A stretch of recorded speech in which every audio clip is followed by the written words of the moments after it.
अब काफी असंख्याय लोगों में पैदा हैं, तो हो सकता है कुछ ये भी इसमें भी कुछ गड़बड़ी की आशंका तो है।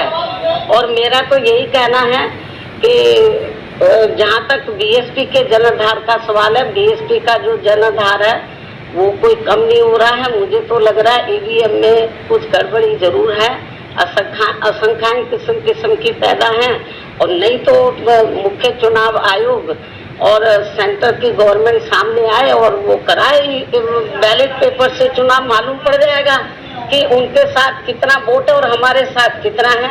आप लोगों को मैं ये बताना चाह रही हूँ, आप लोग मेरी बात की तरफ थोड़ा ध्यान दें कि जब से बीएसपी बनी है, 14 अप्रैल 1984 को बीएसपी का गठन किया गया था, उसके बाद जब तक चुनाव बैलेट पेपर से होते रहे तो बीएसपी का जो ना तो वोट प्रतिशत कम हुआ है और ना ही बीएसपी का जनाधार हमें कम नजर आया है और हमारी सीटें भी बढ़ी हैं। लेकिन जब से चुनाव बैलेट पेपर के स्थान पर तो मशीन के जरिए जब से हुआ है, तब से हमारा जो वोट प्रतिशत है वो प्रभावित हुआ है और हमारी जो संख्या वो प्रभावित हुए। तो कुछ ना कुछ गड़बड़ तो जरूर है। यदि ऐसा नहीं था तो जब तक चुनाव बैलेट पेपर से होता रहा तो तब तक तो हमारी पार्टी का हमेशा हर चुनाव में ग्राफ बढ़ा है, सीटें भी बढ़ी हैं।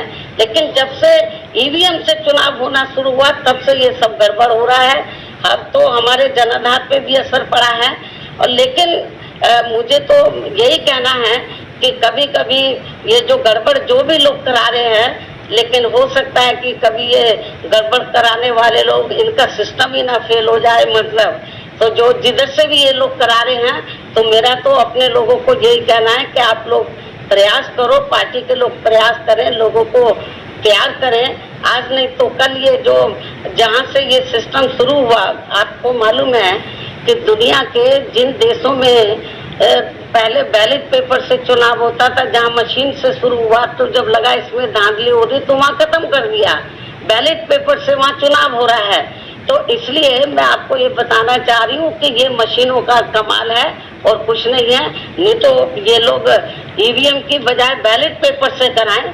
तो आप रिकॉर्ड उठा के बीएसपी का देख लो, जब तक बैलेट पेपर से चुनाव होता रहा, हमारा हर चुनाव के अंदर हमारी पार्टी का जनाधार बढ़ा है और वोट का प्रतिशत बढ़ा है और सीटें बढ़ी हैं। और जब से ये मशीनें आई हैं तब से ये गड़बड़ हुआ है। जरूर कुछ दाल में काला है और इसको लेकर हम लोग माननीय सुप्रीम कोर्ट में भी गए। ऐसा नहीं है हमारी पार्टी गई, और भी पार्टियां गई मतलब, लेकिन उसके बाद उन्होंने कहा कि हम पर्ची सिस्टम वो भी गड़बड़ है, बोलते 4-5 पर्ची निकाल लेंगे। ऐसा नहीं है, ये ठीक सिस्टम नहीं है। बल्कि जब ये वोटिंग मशीन में वोट पड़ा है तो उससे जो पर्चियां, उससे पूरी की पूरी पर्चियां टैली होनी चाहिए, मालूम पड़ जाएगा। फिर उसको भी ये करने के लिए तैयार नहीं है ये। तो इसलिए ये जो आपने सवाल पूछा है, ये केवल ईवीएम का कमाल है और कुछ नहीं। और पूछो नहीं, हम तो जो कर सकते थे, हम लोग माननीय सुप्रीम कोर्ट में गए, हमने माननीय चुनाव आयोग को भी कहा। आज फिर हम मीडिया के माध्यम से कह रहे हैं कि आप बैलेट पेपर से चुनाव कराएं। दुनिया के बहुत से ऐसे देश हैं जहां पर ये सब गड़बड़ हो रहा था, वो फिर से बैलेट पेपर पर आ गए। क्यों नहीं बैलेट पेपर पे आते हैं?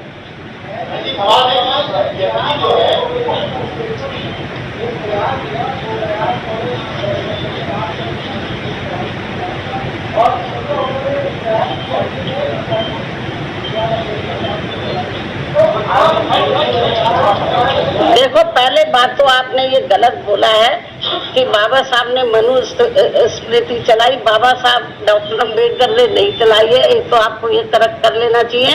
और उन्होंने किस संदर्भ में ये बात बोली है मुझे नहीं मालूम। यदि मुझे मालूम होता किस संदर्भ में बोले तब मैं प्रतिक्रिया देती। तो उन्होंने मुझे ये चीज मीडिया नहीं दिखा रहा किस संदर्भ में बोली है, तो किसका रेफरेंस उन्होंने दिया और मैंने सुना नहीं है। और जब तक वो किस संदर्भ में बोला तो कोई प्रतिक्रिया करना ठीक नहीं होगा।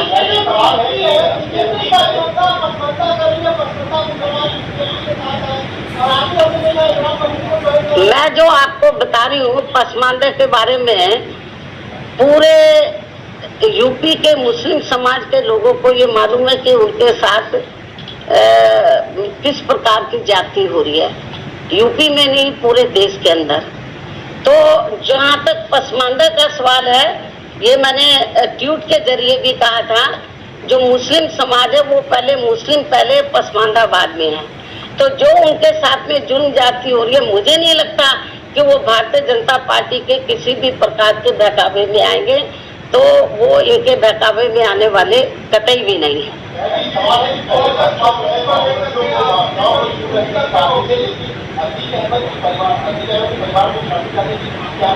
परिवार, जहाँ तक अतीक अहमद को तो हमने नहीं किया है शामिल, उसकी औरत को क्या, उसकी औरत कौन सी माफिया है?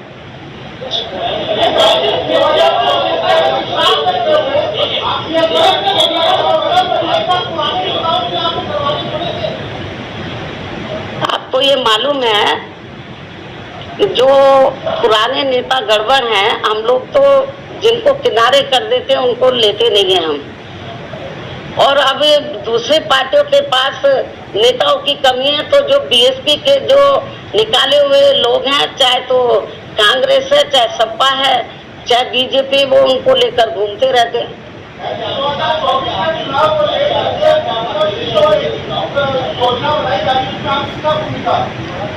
बीएसपी की जो विचारधारा है, तो जो विपक्ष की जितनी पार्टियां हैं उनसे बिल्कुल अलग है। हमारी पार्टी पॉलिटिकल पार्टी के साथ साथ एक मूवमेंट भी है, एक मिशन भी है। ये सारी चीजों को देखकर हम लोग आगे